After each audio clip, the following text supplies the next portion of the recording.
Hola, ¿cómo está? Es muy bien, bueno today. I don't know, that's all I had. Maker, this is not official. We're just, I thought you were going to cheer. This asshole slides his glass over to get it filled, and I'm here in the air, and he's like, more please. Hey, son. There's no chain because these are plastic, Lexi. Can I have some more? This is Triton plastic. Is it EPA friendly? BPA? EPA. I recycle everything, so I don't know if it's EPA friendly.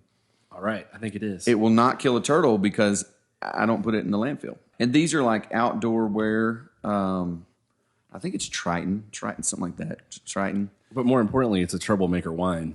It is a troublemaker wine for a troublemaker song. So are you supposed to keep this? I like that it's cold. You know, a lot of people. What's the rule on red? Okay, temperature. That's a great. Let's talk about wine for a second. Talk about we'll just wine. Intro right here. Ladies and gentlemen, you're listening to Everything I Know podcast. I'm your host, Jamey Whitley, here to talk to the bootlicking grandpa with a man bun, SrVerde. And back in, wine is best chilled. Yes. Not room temperature. If you think about wine cellars, they are a certain specific temperature. Most of them are in dark areas and underground, or if they're not, they're highly cooled with airflow and stuff like that in different regions. 55 degrees red, 46 to 50 something like that with white. And doesn't matter if it's like a Merlot or a Cab or really dry. No, it should still be chilled. Yeah, this has changed my life to better enjoy it. Yeah, so you get the aromatics. So this is air rate. This is adding the surface of the air to the water. A lot of people say this doesn't do anything. You do it in the air. You have to have it on the ground. You can do it in the air, but a lot of times you'll slosh it out, especially on a cup that bends like this. I like to hold my glass here when I'm drinking because if I hold it here, my body temperature warms up the wine prematurely. Oh, wow. Yeah, think about your hands. Like here? No, you don't hold it there. Or like this.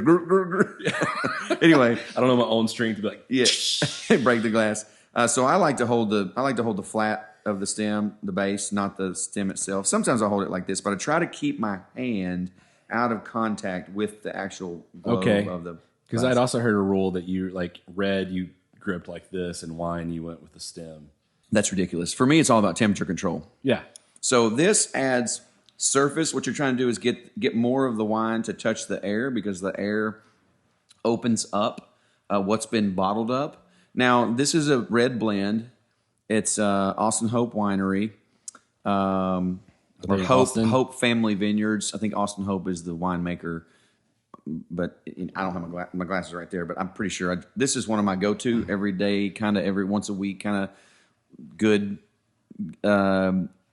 economical. Yeah, not an inexpensive, but not expensive by under $20. Let's just put it that way. It's under $20. And you get your local grocery store? Local wine store, if your grocery store carries it, or your local place. I discovered it about 2 years ago, and like I said, it's the everyday go-to kind of thing. But the temperature is important for me because I like that chill, that little bit of flavoring that it adds. And, you take a good smell. You can smell the oak. You can smell the berry. You can smell the different flavors and things that are in it. I think I need some more to try all this out. I think you do. I think he's drinking really fast over there. So we just started rolling like 2 minutes ago, and he's already on his third glass. Might have been a weak pour. Let's see here. So pour, turn and stop. See how I turned that? It didn't drip. Turn and stop. Yeah. So I got into wine a few years ago. I'm really into it now. I'm learning more every day. Kind of obsessed with it. I have an agricultural background with my father and mother's families in the area we came from. They all were farmers and stuff. And so that's just agricultural endeavors. It's really cool. Into it. There might be a wine someday. Just saying. There will be. But, no guarantees. But those are things that I enjoy, scratching my own itch. We talk about that a lot, about doing things that are guaranteed a customer of one. I guarantee if I, made 10,000 bottles of wine that I would be drinking for a long time. Yeah, absolutely. So guaranteed a customer of one right here. Anyway, so enjoy that. I like it. It's pretty tasty. So what are we talking about today? I got a month left. with my severance package. Oh, yeah. Real estate, almost done. I have one more class to do. So real estate classes. Classes. Yes. Yes. Real estate classes, almost done. One more class, which I should finish up end of next week, if not at the beginning of the following week, depending on when I can take the final exam for that class. Gotcha. And then I've already sent my application off to Trek, and paid the fee for that, and then finger check, background, fingerprint and background check. There you go. I just want to point out that I do this even when we're not even drinking. Just want to point out. And so then after that, just taking the big test and then signing my life away with a broker. Nice. But I'm kind of like freaking out because I've got to figure out what I'm going to do between like, August, September, October as I'm getting started in real estate. And I think what I'm going to do, I'm going to push pause on aggressively taking out my credit card because I have nothing saved up. Okay. So I need to take advantage of these last few paychecks that are coming in to get my emergency fund plus money in the bank and slowly pay off their credit card again. So I think that's kind of my first game plan right now. Okay. So I'll have a little bit of extra money in savings and then try to find someone that might need some freelance. Well, once you do finally have your bona fide state-issued license from the state of Texas, I know a few good real estate companies that would probably entertain you coming on board. So just let me know. All right. Do you know the name of one? There's a few that pop in my mind. There's that one, the 88 Realty. That's a good one. I've heard those guys are legit. I hear like top 88. They're 88, but reverse, so it's number one. That's right. 88's the top number. It's like a scale of 1 to 10, 10 being the best. Yeah. 88, baby. That's very cool, man. I think you'll do well. You're a personable guy. Real estate's very difficult. It's very difficult to get into. See, that doesn't scare me, though. It really doesn't cool. scare me because I love talking to people. I love networking. That's the easy part. I like to make people feel comfortable. And so that doesn't scare me as much. It's just a matter of getting started and like being able to survive while I get that going. Yeah. Because I think once you get that going, it's a machine constantly. You just got to keep throwing wood on the fire to keep it burning. There are some, and of course we're joking. 88 Realty is the company that I'm a party to, so we're joking. But we actually have some positions that are paid positions inside the company that are salaried positions to help people like you who are getting started in the business. And so if that interests you, maybe we should talk about that. Do you want my resume right now? You've asked me that before. I don't need you. I know you. I don't need your resume. I've actually updated it since I got laid off. That's awesome. It says laid off on most recent what's present to what you go from whatever to whatever, and then June 9th to present laid off. The last time you saw that resume, I worked for that company. Ouch. So I've since updated it. Well, I know that they're working on, just to talk about them in a positive light for a second, they're working on some stuff that could be a pretty big deal. I've heard that, like through the grapevine, they're working on some big contract with some company. I think it's them. I don't know. I'm out of the loop. It was like on the paper. It was in the paper or something, man. So I don't know. I could be wrong. Could be another technology company. Who knows? But on the real estate side, the survival thing is the big thing. It really takes about 5 years to build a decent network. You have a network, but it's not necessarily a buying and selling network. It's I'm a public presence. I'm a public figure because I'm a performer, and that will bode well for you initially because you'll jumpstart it. The timing for that though is really awkward. A lot of people with large networks do sometimes have high expectations because they know so many people. But what happens is the timing of that, and then they don't understand that a lot of that network already has their own connections inside that space. Yeah, true. A cousin, a brother, or a Sunday school teacher, or something that already operates in that business. And so their loyalty is split. Right. And so they a lot of times what you might consider someone would definitely absolutely use you to buy or sell. They go, ooh, but my next door neighbor and we this and that. And you go, oh, okay, cool. And that's a lead that you didn't get that you may have been subconsciously counting on. So sometimes I think people with larger networks actually run into a little bit of discouragement in the first probably 6 months to a year because they have this expectation of performance for all the people that they know, and there's little to no performance from that circle of influence. And it's almost like, wow, what did I do wrong? Nobody's working with me that I thought would. Am I making a mistake? And so it can be a really discouraging time, but you'll find the right place. You'll land the right place, and it'll all work out because I think you're a doer. For the most part, you do what you say, and you're trying to execute, and it's been really interesting. I think we talked about it a couple of times before. It's been interesting watching the cycle of where we started and where you went and where you're going, and watching it all play out. Been really cool. Yesterday I was soap opera of you. Yeah, thank you. Yesterday I was actually sitting on my couch having a phone call, and in that moment I realized I don't really spend a lot of time on my couch during this time. Huh. I watched Game of Thrones, but that was really about it. Yeah. But everybody talking about watching Stranger Things 3. Like, I don't have time for that. I got to get a real estate license. Yeah.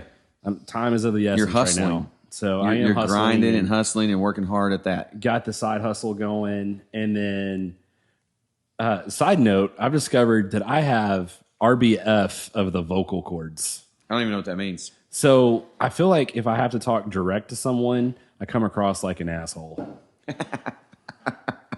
And I could be the nicest guy, which I am. So what does the RBF stand for? I'm unfamiliar with this. You don't know what RBF stands for? No, enlighten me. You've never heard RBF? Perhaps, but I don't recall. So enlighten me. Resting face. Oh, I thought you were talking about some scientific notation of my vocal cord structure. No, like resting bitch face. Yes, I know what that is. Yeah. Yeah, dude, so, I'm sorry. I think it's because I talk direct and I come across like an a-hole. Yeah. And I don't mean to be. It's just because it's like a personality trait.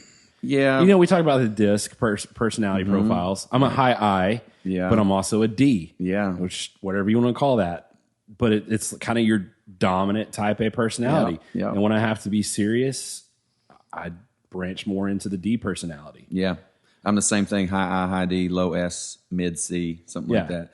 But so you just have to learn to balance that. And I have had to think through those moments when I feel like it's self-awareness is all it is, really. I just overstepped maybe in tonal quality.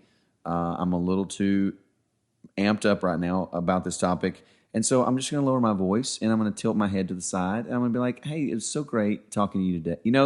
You mechanically think through it because I'm extremely dogmatic, matter of fact, bam, bam, bam. And you kind of have to be in this business, especially at the leadership CEO level. You got to be that way.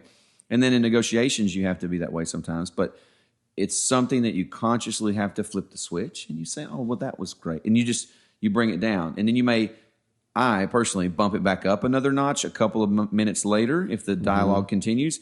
But I don't go full level. I just want to show enough intensity that I'm passionate. And then I bring it back down again, and then I bring the volume down. Yeah. And then it's all, like, oh, wow. I think it's when your passion is so on fire. Yeah. It's burning things around you. Yeah, so a few things will get me elevated. Passion, kind of getting the runaround, getting screwed, not being told the honest answer. Somebody that's telling me, not being truthful or honest and transparent. I just don't tolerate that.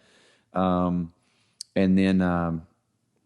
compliance, I expect when something is needing to be done and there's been a directive given that especially if it's been clear, that stuff gets me elevated. 'Cause I'm like, this is what we talked about. This is what we need to do. And it's all bam, bam, bam, But I think you're extremely personable. I mean, I could see you working with, little old man and woman couple, showing them a house, no problem. But then turn right around and, show some metropolitan bigwig that comes in here and wants to buy a property, being very confident in your words and showing him a different side of you on the commercial side of things. That's actually a good topic. And I can segue because I think you answered my question.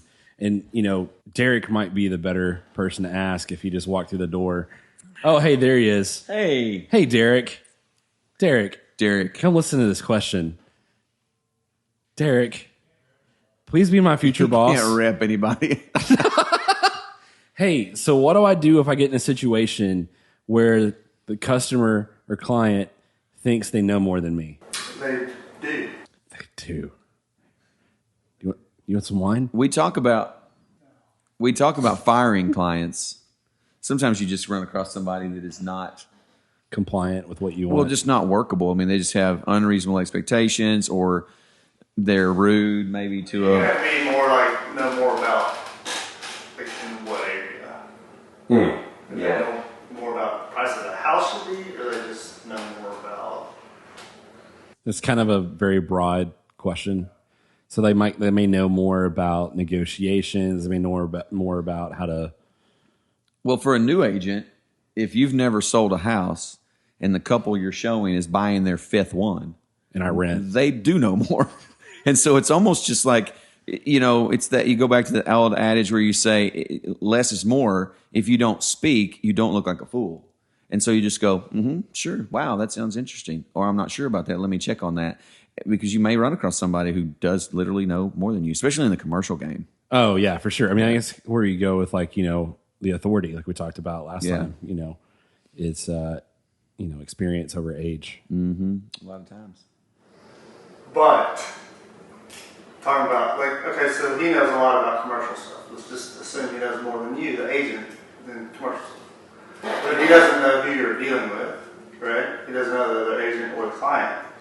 That's where real estate roles are. That's where we win. Oh, okay. That's the Texas Hold'em of the real estate game. Gotcha. I know his personality, right? He's my Right. client. I know his personality. I know what he thinks. I know what he likes. I know that he knows everything, let's say. He doesn't know the seller or buyer, nor the agent, which I know the agent. And I know how to talk to them, and he doesn't. If that makes sense. Yeah, that does. That's good. So as far as negotiations, he can read every book in the world he wants to, but if they're not in front of the other person or dealing with the other person, they don't. I mean, what's that book going to do? Sure. Right. And that's real estate is every transaction is different and every person's different. So it's just every situation is different. Yeah. It's just. And so if the roles were reversed, if I was representing him, it'd be the same thing. Right. I would know his mindset because we have a relationship, and that's where long-term real estate relationships come into play. And I would know the mindset of the other agent and the other buyer, and through that agent's relationship, I would give him the information necessary for him to make the decision that he needed to make.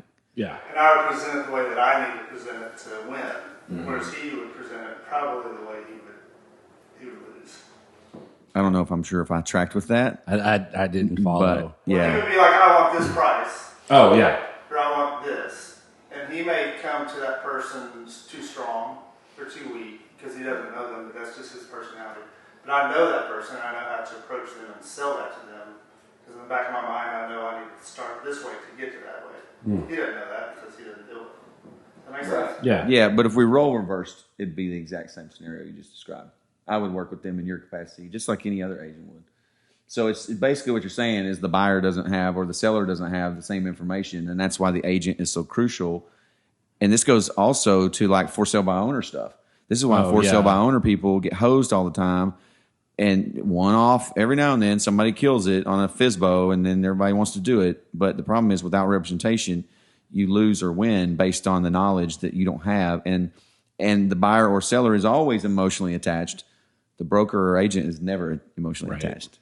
And so that's the win right there, because you have the mental capacity to overlook the emotion and get the deal done, where the buyer or the seller doesn't have it. They're like, I don't want that. No, I want this. And so it's an emotional game. It's not a rational game, analytical game. Gotcha. So, Okay, cool. yeah. Nice. Nice little segue there. That was good. And then for sale by owners, of course, the final price is not necessarily the most important thing. I mean, he could be like $270 cash, and this dude's $260 credit. That $260 credit may still be better. Right. Yeah. By the time we get done with it. Yeah. That's good. Yeah. We need to get a microphone installed on that door. On the door. Yeah. We'll do what's called an intelligent. I can just start holding a shotgun. I mean, a shotgun mic, not an actual shotgun. I was like, why are you going to shoot him? Damn. So jumping back in here real quick, we had a little segue break. Yeah, so I guess this just really comes down to the fear of startup. But I guess also too, I mean, that's pretty much, if you're going to be, an entrepreneur, you're always going to have fear of startup. Yeah. You're always going to have that downtime. But it's your return on investment, how hard you work during that downtime. Yeah. It comes back. Did you see my post from today? Don't look at it right now. Look at it later and read the one comment that the young lady, the post revolves around you, so it's interesting because it's topical. But read the one comment that the young lady made. This particular young lady, I don't know how many comments there were, but my point is, it's very contextual to this last couple of minutes. Yeah. But yes, you just have to go. You have to just start. I had a post a while back about that. Just start. And so you're saying I actually have fans? She didn't comment about you. Dang it. It was just the words that she spoke were very relatable. And you know what's funny is so many people have related to this job loss, laid off thing. Most of it's in the DM. Some's been in the comments. But there's been a lot of people who are like, I totally need to hear that. And man, you guys are right. Boom, I'm on it. Or I haven't been laid off, but I feel exactly like that guy. I don't know if I should quit my job or wait till I get laid off or just what, you know? And so it's like sparking a lot of conversation. It's very interesting. Well, it's like to quote Office Space, you know, people will only work as hard to not get fired. Not in my organization. No. So if you're feeling like they Peter work Gibbons, like they love the place, like it's their name on the sign. You need to find some passion and get out of there. I agree with that. So real estate's next. In the meantime, how is your acting going? You know, actually, all those little things, screenwriting, et cetera, et cetera. July 4th, you know, it was a holiday, and my agent went on vacation. So that week, didn't get anything. I did get another audition this week. It was going to be in Austin, but it was going to start shooting while I was out of town. Going to Nashville with my girlfriend tomorrow, coming back Tuesday. They were going to start shooting on Monday. So, golly, I hate that. Yeah, but it was a great role as a commercial for Cox Communications. So, you know, it seems like I'm still getting, you know, an audition a week. So that's still really good. And then the payout usually is around like 90 days. Well, how about your screenwriting? I know a few weeks back you had written a few pages and gone into some ending scenarios where you started writing some endings. Have you picked that back up? No, that's kind of on the back burner right now. Just because I feel like first things first, I got to get the real estate going so I can have the money coming in. Dude, you know, and that's a great example of picking up something that you had laid down, at least touching it to reconnect with it, but then having the foresight to put that aside, focus on something that generates revenue, but still you know you've reconnected with that part of you. You know it's still there, and now that you've tasted it again, you want to get back to it. You probably have the desire to get back to it, but you made the responsible decision to put it back to the side and execute on it. Now, execute on making a living, basically making some money, some side hustle, whatever. I could see a specific scenario playing out here that may have, I'm going to go to alternate universe real quick. If you had not gone to Nashville with your girlfriend this weekend, you may have picked that back up and written some more and perhaps landed that gig on Monday. Yeah, I think, you know. And that's fine. I'm not saying, I'm just saying alternate universe. So picking that back up and writing that for those few hours or those couple of days was cool. And you got to reconnect with it and taste it again so that you know, A, it's still there. B, you still love it. It's not something that's a false passion. Now you can begin to cultivate times that work for you that fit into your schedule of life, and you can pick it back up. But if you don't, where I'm going with this is you have to schedule it. Oh, for sure. And I think right now, once I get the real estate classes out of the way, that's going to be a big bulk of my time back. So I think the time is coming. And then cool. I think it'll definitely happen. Yeah, like what I do, like with the guitar, you know, because it's passion of mine, I play on Thursday mornings. Yeah. And then I have my lessons on Thursday mid-morning. But I come in 4 o'clock, a little after 4 in the morning, and I plug in or I play acoustic, and I play for 30 minutes or an hour. That's my time. But it's on my calendar. Yeah. So I don't miss it. And I think that'll be, you know, I'll be having my own white space to put that. Yeah, that's awesome. Need to start working on that for sure. Yeah. Even if you don't have gainful employment, if you're struggling to make ends meet, you still have to have white space. Absolutely. And if you don't know what white space is, we talked about it a few episodes ago. Maybe we'll put a little clip here on it at the end of this video or somewhere else. But it's just me time. It's personal time. It's time where you disconnect with everything, even if it's for 30 minutes, 15 minutes, 45 minutes, you know, whatever you can afford to do just to give your own being, your own person, some focused energy. Right. And that's super important. I'm glad things are going your way. I can't wait to see what happens in the future. Always here for you if you need something. Everybody out there, DM, comment, say some stuff, get engaged. We're ready to talk. If you got anything that you want to visit about, or if you have a topic you want us to address, we will at least throw it into the mix. So, yeah, come on and give us some content. Let's get some audience participation. Anyway, yeah, thank you, everybody out there. We appreciate your time, your attention, and all the follows, likes, and shares, and all the stuff that you're doing. I'm having a blast, and life is so much sweeter because of all that's going on these days. So thank you very much. Absolutely.